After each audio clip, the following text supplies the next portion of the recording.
Hi, I'm Jamie Anderson. And I'm Molly Fish, and this is Book Pop, a podcast all about books and reading from Lake City Books in Madison, Wisconsin. Welcome. Welcome. And what are we going to talk about today? I know, we're jumping right in today.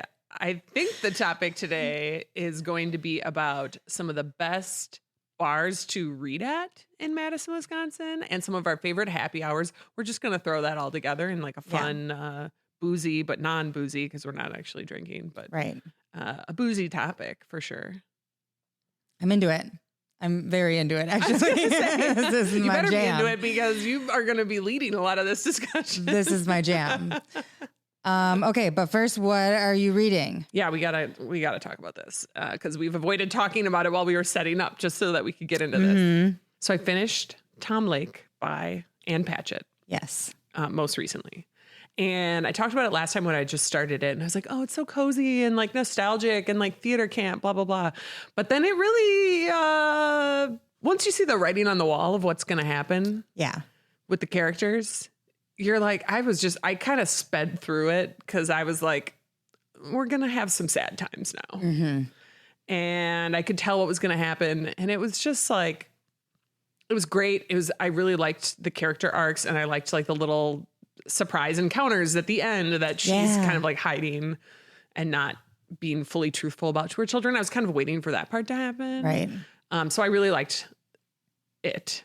And that unfolding. Right. Yeah. And I liked the way that she did it, where you kind of go like, oh, well, I guess there wasn't this thing, like you think it went one way, just like the children thought that the story went one way, but then she kind of flips it around. So I really liked the way that she wrote it, but it was a little sad. And I was like finishing it on a rainy morning going like, I need to move past this. I need to it literally ends in the graveyard. Right. It's very reminiscent of how life ends and where you want it to end. And like, yes, it's sad. Here's my question to you. How familiar were you with Our Town, the play?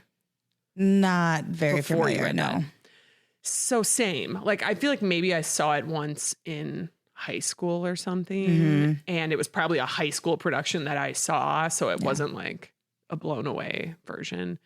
And I think that was such an important part of the heart of it. And even her afterword in the book, Ann Patchett's afterword, is like, I literally wrote the story to draw attention to, like, to bring everyone back to Our Town and how great it was and how much it means to me throughout my life. And it did, like the characters, the way she tied them all together and what the parts they were playing.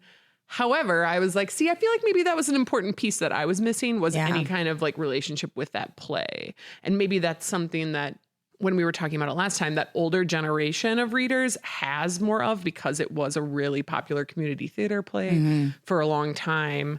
That might have been, I think that's probably also missing for the younger generation, not just us, but like Gen Z, when we were talking about, they didn't really connect with the story. And I'm like, well, they don't know Our Town either. And I wonder how many like pre-readers she had who weren't familiar with Our Town and how they felt about the book. I don't know. That was, to me, I was like, I think that's what I was personally missing in terms of like true depth of feeling about the characters.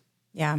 But it was great, and I really liked it. And it was it got a little sad. It's also like, it's a long story. It's like, it's about her when she was younger and all the people that she's meeting when she's doing the play, and they're older, and like there's the whole grandma thing at the end. Like, I was like, did we need that too? Or just like, as soon as that flip happens when she's at camp, and I'm trying not to spoil. Yeah.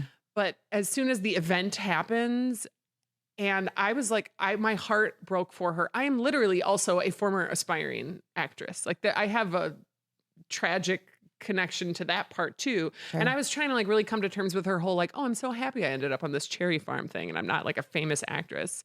And then her one daughter, who wants to be an actress and is so mad at her for giving up that life. That is who I related to. I was like, interesting. I totally agree with your daughter. Hated that daughter. But I love you. I mean, she's, saying it in a very immature way. Right. And I am literally at the point where I'm in my own version of the cherry orchard, where it's like, of course, that is not the life that I actually would have wanted. But you still have this little, anyone who's like a aspiring performer has this little like fire right in your gut that's like, well, maybe if I had just gotten seen by the right person or heard my voice at the right, Yeah. Or people say things to you, like how people kept saying to her all the time, she was the best Emily that ever was. And she was so good in that one movie that she did. And I'm like, oh yeah, I hear shit like that all the time. Oh, why didn't your band ever get famous? Or like, why weren't you on American Idol? Your voice is so good. And I'm always like, it kind of burns a little bit still, and anyway, so that maybe that was some bittersweetness of like my own processing of it. We really get into it in this podcast, don't we? Man, I forget that people listen. So out there, just bearing my soul here. Sorry, not sorry. No, not sorry. It's what it's about. It is what it's about. Yep. I feel like we should take a break from me bearing my soul because I will just go deeper and talk about something that you've been reading, Jamie. Oh gosh. Okay. I think I'll talk about, so I'm in the middle of 2 books right now because I'm reading a physical copy of one and then I'm listening to another that I got an advanced listener copy of. Love that. But the one I'm reading, the physical copy, is I Who Have Never Known Men by Jacqueline Hartman. And this was originally published in 1995. And then it went out of print in 1997. Really? And it recently came back into print. Because I was like, this is very much my kind of book, my genre. And I was like, why haven't I heard of this? Why haven't I read this? Because it was out of print.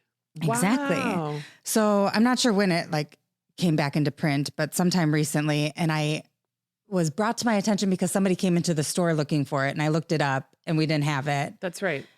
And I was like, okay, we need to order this after I read the synopsis of it. So basically it's dystopian fiction and these 39 women are kept in basically like a cage in a bunker underground. They have very little memory of how they got there and what their lives were before it. And then there's this young girl who is number 40 of the group, and they gauge time based on how they see this girl growing because the rest of them are adults. They're not really changing, but this child is changing a lot, and they don't know day from night. They don't know how she got there or how any of them got there. They don't know how any of them got there. Whoa. There's like very vague memory of them being taken. They feel like they were drugged at some point, probably a lot of different times. And they're also like very submissive. So things have happened to them to make them not want to fight back anymore. They know that they're not going to get anywhere from fighting back. But then there's this event that happens. A siren goes off, all the guards go running, and the young girl is able to open the door and she goes running out of this bunker and all the other women follow her and they can't see any of the guards, but they're free. When they get outside, it's like an empty plain. There's no trees. It's just like brush. They don't recognize it. None of the women recognize it as like their home or anything. So they have to make a decision whether they're going to start traveling to see if they can find a city and civilization. Or stay in the bunker. Or stay in the bunker. Or stay near the bunker. Sure. They have enough supplies in the bunker, so they're risking like leaving all that behind or taking what they can carry and seeing how far they make it. Wait, I have so many questions already just about the premise. Are the guards men? The guards are men. And so they see men. Yes. And it's not like a bunker where they're just like locked in there and there's no escape and they don't know why or how they got there. It's like there's bars and they can like talk to these guards. The guards don't look at them. The guards don't talk to them. They have whips and the women are not allowed to touch each other, like can't hug each other, can't like help somebody brush their hair or anything like that. Otherwise they get whipped. Like not even like hit by the whip. Like a physical crack is enough to like make these women behave in the way that they Sure. want, the men want them to. Because of that submissive thing you were talking about. Yes. And is it written from the perspective like of multiple women or one woman or the girl, or It's written from the perspective of the young girl. Oh. And she's trying to understand, because she really doesn't remember right. anything, like as she was, how she got there, Right. and being a child, or who her mother was, or her family. And part of the construct of the women is that none of them know each other. None of them came from the same city. None of them are related. Like, it was a lot of work to get all these people, or all these women, into a bunker that had absolutely no connection whatsoever. So you're only partway through. I'm only partway through. So you don't know what happens, which is good. Then there's no spoilers, but Yeah. There are some things that have happened that I feel like, yeah, I don't want to spoil any of it, because I was very shocked, and like, yeah. it's dark and it's thought provoking and fascinating. Yeah. It almost sounds kind of like Unbreakable Kimmy Schmidt. I envision Kimmy Schmidt bursting out of that bunker. I love that show so much. Yes. And not to make light of that situation, obviously, in the book. Not. But in such a dark book, it's helpful to have those like light things moments to compare to. Yes, to think about. Like when her friend Gretchen always has Hulkamania. It's such a good show.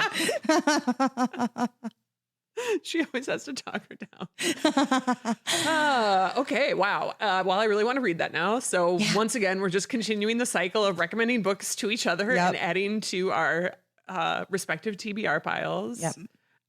And you know what's funny is I thought that having you here, we could like divide and conquer the TBR piles, where like I wouldn't have to read every book because Jamie's read that book. And so then I can like use your recommendation to give to customers or just for myself. But I always then want to read the ones because we have such similar taste. Same. It's not working. It's not working. It's if anything, it's backfiring.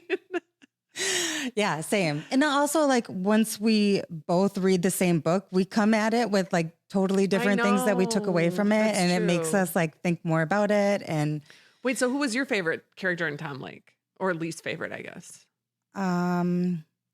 I liked her husband. Yeah. Okay. He's a total steward. Yes. Right.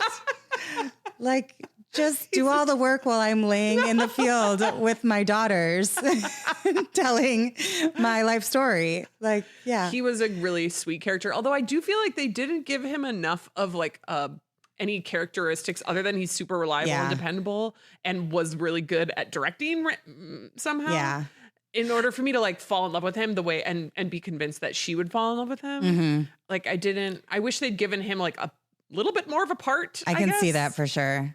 I didn't it took me a while to put together who he was. Oh yeah. Well, that was one of the fun twists is that you don't know in the story who he is in the past. I love that. I really liked that too. Mm-hmm. And then it was after all the pieces were put together and it starts like going downhill that I was like, uh-oh, I got to get off this train. Yeah. But he's also like such a secure, like so secure in his relationship. No, and true. he knows that she's talking about this old love of hers. And that was really impressive. I liked that about him, how he'd be like, all right, you kids enjoy the story. Like, I'm a jealous person. So like, no. Don't you be talking about your ex-lovers. Yeah. Even if they were famous. Right. I know. Yeah. But he knew him too. So then that's what kind of also made it like, I don't know. It was great. I really did like it. And it's a story that will stick with me. But the husband, that's so cute. Yep. I did. I loved him. Okay. What else are you reading? Well, so after Tom Lake, I really wanted like a pick me up. And luckily I had Emily Henry's Funny Story sitting right on my bed. And I was like, Just it's the perfect waiting. time. And I will also say, very coincidentally, it also takes place in Michigan, right near Traverse City, literally steps from cherry farms. They're talking about cherries again, just like in Tom Lake. Love that. So it has been like a real smooth transition into this book, to the point where I like woke up, I started reading this book and I was like, wait, did I actually start a new book or am I accidentally reading Tom Lake again? But I mean, it's very different. It's funny because so I recently finished The Familiar, which was one that you had read and I had to read because it sounded so good. The word scullion is in it all the time. And it is also in this book. And I was like, I have literally never read that word before. I hadn't either before The Familiar. And now it's in the 2 books that I've just read. In fact, I was just listening to the New York Times book review podcast interviewing Leigh Bardugo. I listened to that too, just like yesterday. I was listening to it earlier today, and she has to define scullion. Yeah. Because even the New York Times book review guy said he had never heard that word before. Yeah. And I was like, that makes me feel so much better. Right? Like a scullery maid. I had heard of that, but a scullion. Yeah. Anyway. So yeah, I get it. It's you see like little through lines in what you're reading. Well, Traverse City is a big through line between these 2 books. It's also the place where I met my ex-husband. We'll just start right there. Whoa. This book has hit a little close to home for me. I feel like all the Emily Henrys have, very different people with different jobs, and she's doing different setups, even though she has the same like propulsive tension building that she's really good at. And everybody's got different character arcs though. And I've never related to one of her lead characters. And I feel like I was also able to, because they're always like, I'm a writer who has to go move to this cabin by themselves and write books. And, or like, I am in love with my friend of the last 20 years and he doesn't know it. And that's never been my experience. So I can just kind of look at it as like an objective separate thing. Not so much with this one, where I feel this is a lead character is a librarian. She loves books. She runs a little story time for kids. And the first book she talks about reading is Dragons Love Tacos. And is just talking about all these really great children's books that I know and love and sell and are right over there. Yeah. And she is, there's a lot that's very different than my life too. Like, obviously I'm not saying go read a funny story and you'll know all about my life. Like that is not at all what I'm saying. But there is a part of the love story that is happening that's very reminiscent to my own recent love story. I don't know how much of this I'm going to let you leave in the podcast. I'm just going to put it out there, and then I think we're going to artfully edit it. I really believe in my editor that you will find a way to make this not embarrassing. You're doing really good so far. I think that the experience of getting out of a long-term relationship in your early 30s and realizing like you don't know who you are anymore outside of that relationship. That is the part. And so she's like experimenting and having fun with this guy who's like super not her type and is super different than her. And like, she's a very practical, like planner person, which I am. And I had the same experience of coming out of a relationship and having to figure out like, what do I actually want my life to look like? And where do I want to live? And who do I want, what do I want to do? And who do I want to be with? And so that part I'm relating to real hard. And Emily Henry is writing it very well, but she also has great sexual tension as always. She's got great side characters. Okay. So then she's like a librarian and she befriends this other librarian who's a mom and is like a cool, like they go out together and the mom is like taking her to all the cool bars. That's me. That's you. That's me. So then I was reading this.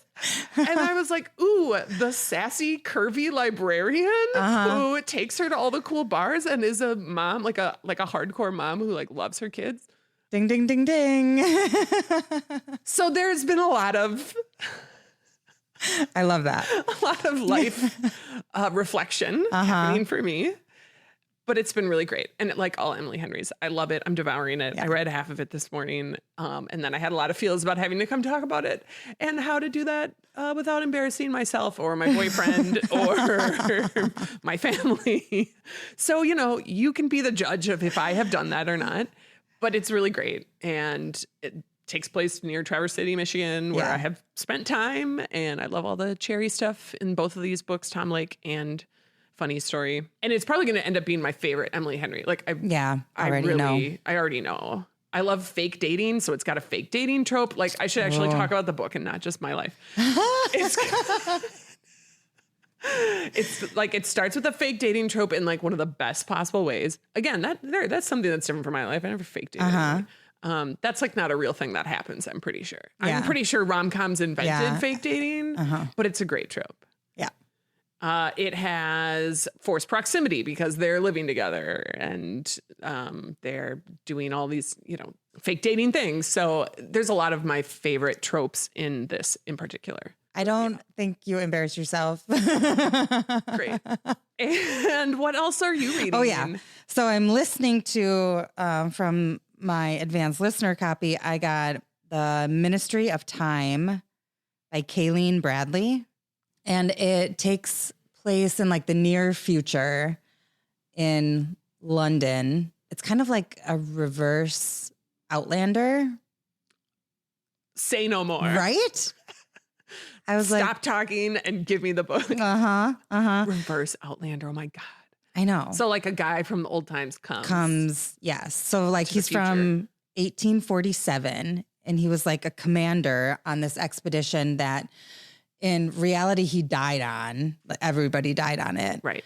But the experiment is to see if that people can physically and mentally withstand time travel. And as well as like time and space can withstand people traveling through it. So there's several of these expats, they call them, that are coming from past times and they're acclimating to current society and current time. So they're all coming to this one time. Yes. In London. Yes. Okay. And it follows this woman whose job it is to be a bridge for this one expat who is the commander from 1847. And they live together and she teaches him about the internet and you can't smoke inside and like just all these things that hygiene, the sewer system, like everything is fascinating to him. And she has to make sure he doesn't like light anything on fire. And Kate and Leopold. That's the name of the movie that has like, isn't it Hugh Jackman who comes from the past? No, not Hugh Jackman. Yeah. It is Hugh Jackman? Yep, it's Hugh Jackman. Who comes from the past? Yep. And is it like Meg Ryan? I don't remember. Oh. But it's like, it's reverse Outlander. Yeah. There's an old timey guy. Yeah. Okay. But he's like 37 years old and she's about the same age. And love that for us. I never get to read about 37-year-olds. Right? But I'm like just over halfway through it and the sexual tension is getting okay, good. So this was my question. Yes. Are we in romance territory? Is it like literary romance? It's definitely genre jumping, but the romance is there. It took a little while to get there. They've been living together for about a year now. That's a slow burn. It is a slow burn. The people in Funny Story lived together for like 6 weeks before. Now that's my kind of burn. But yeah, this is definitely a slow burn and it's getting there and I'm really excited to see what happens. I do kind of wish that I had an advanced reader copy instead of an advanced listener copy of this one because I feel like I was just listening to it too fast and there was things that I was missing. Because when I listen to an audiobook, I'm also doing other things. Right. So it's hard to like my full attention to be on it.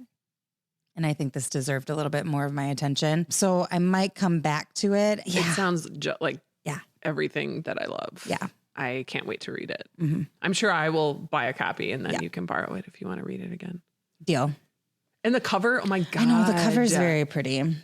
I didn't even know what it was about. And I saw it on like the Indie Next list. And I was like, well, that looks amazing. One of our customers, one of our regulars came in yesterday and held up one of the classics. And he was like, can we normalize saying buy a book by its cover? Yeah, right? Because so much time and thought and creativity goes into so many of those covers that, yes, buy a book by its cover. Was it one of the like great Penguin Classic Deluxe covers? Yes. Yeah, I love those. Yeah. I mean, they make it look so enticing to buy freaking, Nabokov. Which is a feat. Yeah, it really is. Yeah. Congratulations. Okay, amazing. So that is The Ministry of Time by Kayleen Bradley. I want to read all these books. They're really good. I am definitely reading Funny Story next since I'm in it. Yeah, I know. Our friendship is in it. Literally, it's in it. And then I was worried. I was like, I can't tell Jamie that she's like a side character in this book for me.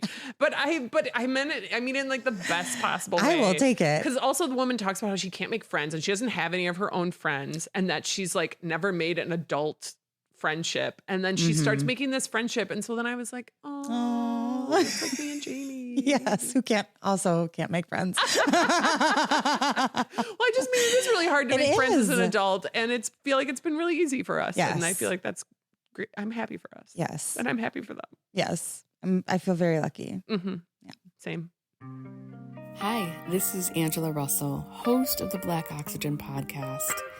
So, I am a Black woman that loves Wisconsin. That sounds like an oxymoron, but it is absolutely true. And I know I'm not the only Black person that loves this state. Black Oxygen podcast is all about amplifying the Black voices all throughout Wisconsin and a little bit beyond. I hope that you'll check out the podcast soon and let me know what you think. Take care. Bye. Hi, Amy Impellizzeri, host and creator of I Know How This Book Ends podcast, and I have a confession to make. The most fun part about doing this podcast is not the celebrity VIP author guest list, although that is really fabulous. The most fun part is when I hear an author guest say, "No one has ever asked me that before." I love that. On this podcast, we're trying to ask the unsanitized questions, the questions no one's ever heard before. I'm trying to surprise the author guests and hopefully surprise the listeners too. Tune in and see if I can surprise you. I Know How This Book Ends. Season 4 available now. Should we talk about happy hours? Yes. Speaking of our friendship. Yes. So last week when we recorded, we cut short. Look, we were having a rough day. We were. Things were going wrong. We were bloated. We were supposed to go to the gym, and instead, it was a beautiful day, and we walked down to the Memorial Union Terrace, and we got a pitcher of beer, and we sat on the terrace, and we did that on a Monday afternoon instead of going to the gym, and I felt great about it. Right. No regrets at all. It was such a beautiful day. And we got to walk in. It's like a mile. But I will say it was great going there with you and chatting and having a pitcher of beer. It is also one of my favorite places to go with a book and read and get like lunch or get like a grilled brat out at the stand when that's open. Yeah. If you can get a table, it's so fun to be there and just be by yourself and people watch and read. And you get like a table that's like half in the shade, half in the sun. You get to look at the lake. There's ducks waddling around. Yeah, there was a duck like literally right next to us. And she had no fear of people. She was like, "You got food? I'll nibble at your sandal a little bit. Can I eat that?" She was so cute. Yeah, it's a really great vibe, I think, for reading, for chatting. And I mean, it can be like a little loud sometimes. So weekday afternoons, I feel like are my hack, because if you go there and you can get a table before people are out of work or out of class, and you can kind of hunker down and find a spot. Yeah, I think that's definitely my criteria. Anytime like between 1 and 4 p.m. on a weekday, like that's my sweet spot for going out. Yes. To a bar. To read. But there are also some really good happy hours in Madison that start at 2 p.m. One of my very favorites is about 2 blocks away from the store, and that's Canteen. Love Canteen. Oh my God. They also have a sister restaurant on Willie Street that's Tex Tubs and has the same happy hour, but Canteen has great lighting, which is another one of my criteria for a great bar to read at. You have to have good lighting. The noise level can't be too loud. There are some bars where I'm just like, guys, you need acoustic ceiling tiles, and that would do so much. It can be really echoey of like, you hear the people yelling at the other, like it just, it can give you a headache to be in a really loud bar if you're trying to concentrate. But so Canteen's happy hour is half price margaritas, half price tap, half price tacos. What? Yeah. I feel like I only go to canteen at like 10:30 p.m. Well, I used to live right around the corner on Doty Street. Okay. And so if I was like out or I was downtown, I could just walk 2 blocks up to canteen. And so it would be like my late night, end of night spot. Okay. Well, no, you got to go between 2 and 5. When is, okay, happy hour, 2 to 5. 2 to 5 That's a p.m. nice early happy hour. It's It is. good for your criteria. Yes. Getting out a little early. And it's every day. It's not just a Monday through Friday thing. You can go there on Saturday. You can go there on Sunday. You can still get the same happy hour. My thing. This is what I do. Yeah, lay it on us. I will go either find a seat at the bar or a table for one. And they also have a really nice patio. So if it's nice outside, I'm sitting on the patio. I get my house margarita, the Canteen Classic, for half off. And then I usually go with the shrimp Diablo tacos or the Brussels sprout tacos. I've never had the Brussels They're sprout tacos. really good. We always get the pork belly. Also, That's Carl's favorite. really good. And he refuses to get anything else when we go. The barbacoa is so good. I could go like really crazy. I mean, happy hour, you just like one of everything, tacos, please. That's amazing. Yes. Why aren't we going to canteen all the time? Well, because we're trying to go to the gym. Oh, right. We're trying to go to the gym. Wait, can we go to canteen like after this, before the event tonight? Yeah, actually, that's a great idea because we do need to get dinner. I'm just making dinner plans in real time in the podcast. Leave it in. Yes. Leave it in. It stays. This is what we do. I don't think I have anything else to say about that. It's amazing. Well, and it's Food Fight, right? It is Food Fight. Like you were talking about sister restaurant Tex Tubbs, but I mean, like, I should be sponsored by Food Fight. I love all Food Fight restaurants. Cento. We already talked about Cento. We've talked about their gift card program. The gift card program. Food Fight, if you're out there. We could use some advertising. Look us up because we will talk about you all day. Bar Corleone, you just had that for Mother's Day dinner. Yes. And that's also our special occasion place. We always we do birthdays at Bar Corleone every time. I couldn't choose what I wanted from Bar Corleone, so I got the burrata and prosciutto pizza and the squash gnocchi. It was so good. And then Rowan only had like half of his bolognese, so I had some of that too. Little sampler. Yeah. Sampling everybody. Don't make me choose. Yeah, I know. That is the problem. Want everything. Happy Bar Corleone also has a good happy hour. I don't remember the times, but their Negronis, their Aperol Spritz, they're all half price from, I don't know, sometime.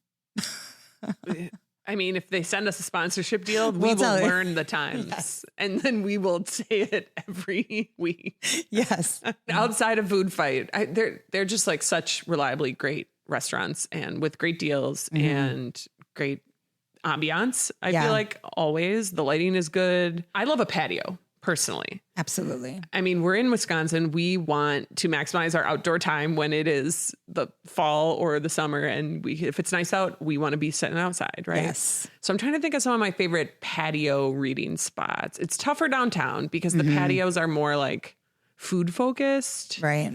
Cooper's Tavern, if you are out on the patio, is fantastic because they have a good happy hour. But inside, it has that issue where it's just too loud. Too loud. Yeah. It can be nice, like if you're up towards the front and they have the big garage door, like open, then it dampens the sound, I feel like. That's true. Also, Taverna But at the Kaya. bar, it's too. Ooh. It's also around the square. They have not a Food Fight one. Cooper's Tavern is Food Fight, but Taverna Kaya is that's not. Right. I forgot they were Food Fight now. Yeah. They have like $5 appetizer plates and $5 house wines and stuff. Yeah. That's a good one. And they have good food. Madison's off King Street. That's right. I have made you go there. That was a great happy hour. It was nice, like volume wise, the food and the drinks were great. I had this like strawberry rhubarb spritz. Ooh, their strawberry rhubarb vodka is house infused. And I think it is that's what was in this. my favorite. But then it was like bubbly. It was fantastic. And it was a great price. It was a little dark in there. Okay. I wasn't reading when I went. I was meeting a friend. But if I had been wanting to read, I feel like it was a little bit the lighting situation. I would have had to, at least at the bar, because the bar's right in the middle and there's no windows near there and there were not a lot of lights. Yeah. But maybe if I had like a window seat. And they also have patio seating on a nice day. Yeah. Some of my favorite patios, although maybe not the best for reading, but like the Mickey's Tavern patio is probably the one I've spent the most hours at in my life. They're sexy fries. Yeah. Oh Okay. my God. Do you want to fight about sexy fries versus super sexy fries? Okay. Nope. I'm in for the super sexy fries. Yeah, exactly. Yeah. But like truffle oil, Parmesan. So yeah, if you get those, I feel like the patio is a little small to read at because you can kind of hear everybody's conversation. So if you're not in your own conversation, it's a little bit hard to drown it out. Yeah. But I love that patio. And I've spent many an evening there with friends and family because I grew up just a couple blocks from there. Yeah. So that's maybe one of my top patios, period. And the thing about reading at a happy hour or at a bar ever is you want to be at a place where you feel comfortable being alone. And it's not that, and not even just like a safety way, especially as us cisgendered women might feel uncomfortable being alone somewhere, but in like I don't want people chatting at me. If somebody is reading at the bar, that is not an invitation to ask them what they're reading and if they like their book. Great call. Because that bugs the hell out of me. It's not like, it's like people think that we're reading because we're literally asking, like, trying to demonstrate how alone we are or something. Right. And like, oh, I must need a friend to talk to because I'm reading a book. Like, no.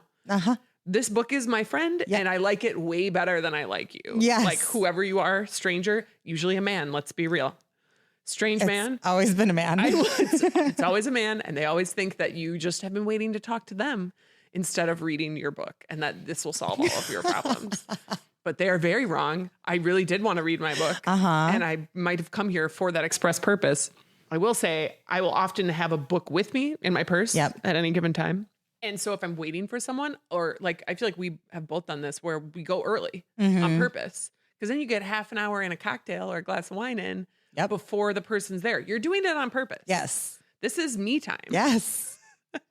Which as a mom, I love being alone in a restaurant or at a bar with my book. Like that alone time. Exactly. So I mean, like, for anybody, obviously you don't have to be a mom, but it was just Mother's Day. So lean into it. Since I had to work all day. Oh my God. Do not even bring it up like that. I feel like I have to defend myself. Okay, so I asked Jamie if she was okay working on Mother's Day because she normally works Sundays. And she said yes, but that was many weeks ago. And then I forgot that I had asked her that. So then when I saw her next day on Monday and I said, hey, how was your Mother's Day? She said, well, I worked all day. And I was like, oh my God, I feel so terrible. And only after like 5 minutes of conversation did she remind me, oh, you did ask me if I wanted to work. And I was like, oh, I forgot that I asked you that. I thought I was just terrible. We talked about it. Well, I didn't remember. And you didn't remind me about that for a hot minute. It was like a minute. It was not 5 minutes. It was a hot minute. So now I have to defend myself. No, I'm very happy you had a nice Mother's Day at the store. Yes. And I bet there were a lot of moms in here. I remember last year, Mother's Day, having a lot of fun conversations with moms who were like, I'm on a Mother's Day outing and I'm buying books for myself. But several of them were also a little sloshed off of brunch. So I was a little jealous about that. But I mean, we got some wine in the back room. That's true. I could have. But that was funny. There were a couple women in here like dancing and ooh, did you have good music on? Yeah, I guess so. I had like pop music. Oh, okay. Something pretty mainstream that I could sing along with too. Good. But yeah, they were like, it's the Prosecco. Prosecco makes you want to buy books. Let's be real. Yes. Wait, speaking of which, we have to talk about one of your favorite places to read and have a drink, which is Table Wine. Oh, yes. I can't believe that wasn't the first one I brought up. I also can't believe it. And I know somewhere Molly Moran is disappointed that you didn't bring it up right away. How dare I? And she was in yesterday for Mother's Day buying books. And then I was going to go to Table Wine and buy wine for my Mother's Day. For yourself. For myself. Yeah. Table Wine is a great place to read. They also have a patio. Yes. And then they have like a separate little nook in the back that usually between my happy hour times is very quiet, usually in there alone. Nobody's pushing me to get out. And somebody comes in and fills my wine. It's wonderful. That you can sounds also perfect. get a flight, and they always have like such an amazing variety of wine to choose from just by the glass. And then you go home with a couple bottles and they're all unique. And you got to try them then. And they're so helpful. Like, tell them what you're looking for, what kind of wines you like what region you gravitate towards. And they always have such great suggestions. They also do like fun classes and tasting nights. And they always have like a cool theme, whether it's like women in wine or celebrating a certain region. And they're just so informative. You get to learn so much about the wine. I love table wine and I can't wait to go there with you. We have not ever been together. I know. We need to make that happen. We also have been talking about going to Enovino. Yes. Because that has a beautiful view. They have a great happy hour special too. They get like $2 off their appetizers and they have bruschetta and flatbreads that are so amazing. We were hypothesizing that would be a great place to read at. I feel like it's a bar where people are like classy enough that they're not going to like be chatting you up. Right. And they'll leave you alone if you're sitting there with your martini and your book and you can look up at that beautiful view. Such a beautiful view. So we also need to go there. Yep. That could be next on our list. Let us know your favorite places to read, your favorite happy hours in town. Yes. We would love happy hour tips. Maybe we'll see you at the bars with our books. Don't talk to us. Don't talk to us. Send us an email. Tell us you saw us. Like, maybe snap a pic, put it on Instagram, tag us on Instagram, but then just like let us read our book. Yeah. Just kidding. If you want to talk to us about the podcast, you can. Let us know if you're going to read Funny Story by Emily Henry or if you are reading it, because that is our summer read along. I am halfway through.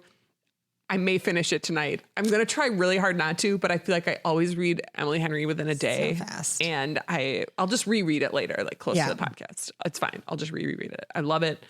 But we are going to be collecting your thoughts and reviews on Funny Story, and then we're going to compile them.